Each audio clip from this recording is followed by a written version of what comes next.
Hello model building fans. We're going to revisit the 51 Chevy Bel Air from AMT.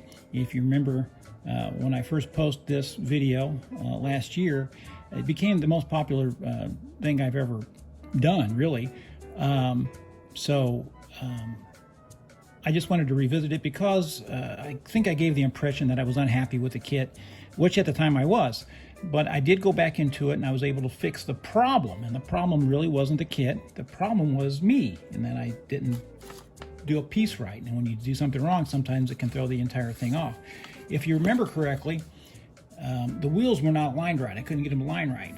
And when you took off the hood here and you looked inside, the engine compartment was pushed up this way too far. And the reason it was that way is because of this. I put this part right here up too high. It needed to be down lower. But I couldn't tell that when I got over to this portion when I had to install it, because this part is upside down. So I had a hard time understanding the instructions because it's upside down. That's not the instructions' fault. That's not AMT's fault. That's my fault, because I really just don't know enough about cars to be probably doing them.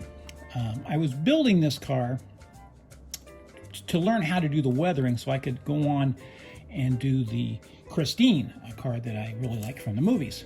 And I did ultimately finally do that. After a few more cars, a few more testings, I was able to feel comfortable enough to give that a try.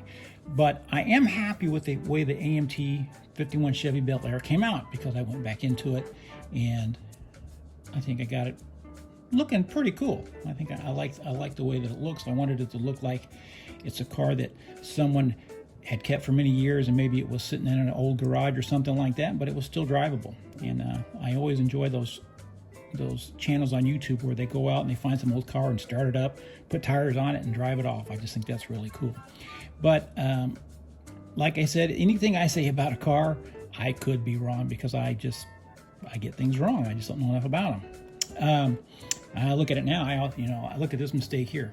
I got a glue smudge on the windshield. I mean, that's the sort of thing that I just can't stand it when I do that. And I always worry about getting the glass messed up, and oftentimes I do. So I make mistakes on all my model kits, and I get things wrong, and that's just kind of part of it. I'm not a master builder. I see YouTubers who build things that I just marvel at how great they are, but I don't consider myself at that level. I'm just an average guy who still likes to do something that he did when he was a kid, and it brings me a lot of happiness.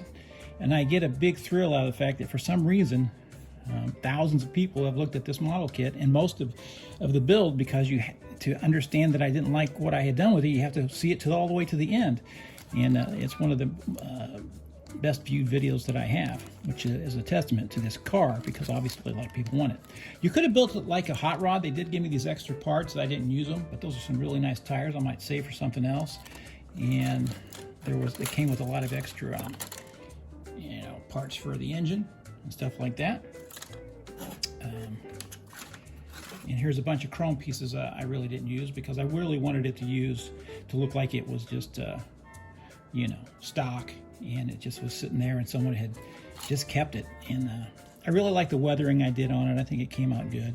And in the end, I'm glad that I went back into it and got the bumper back on, and especially that I got the hood aligned right, and that the engine's right and everything's aligned as it should be. I still think these front wheels should be a little further forward, but I mean, that's how it came out, so that's the best I could do with it.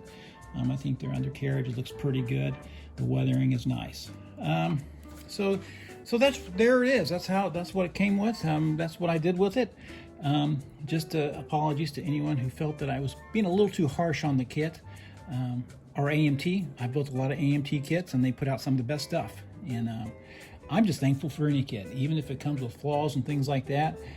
Finding a way around the problems is part of the fun of building model kits in a lot of ways, and putting your own stamp on it. So I just like this kit so much, because I just know this is the only one like it in the world. I mean, that paint job only exists right here on this little Lazy Susan, and that's a lot of fun for me. So thank you so much, anyone who's been watching the videos that I've posted on this channel. I really do appreciate it. And the thing I really enjoy is the community of other model builders who are often leaving comments of kindness about my efforts, and then I go to their channels and they're just light years better than me. But that's not what model building is about. Model building is about individual expression. What do you think it should be? And that's what I love about it. There is no wrong or right way when you put a model kit together. Not in my view, anyways. But if I get something wrong about a car, man, I just don't know a lot about cars.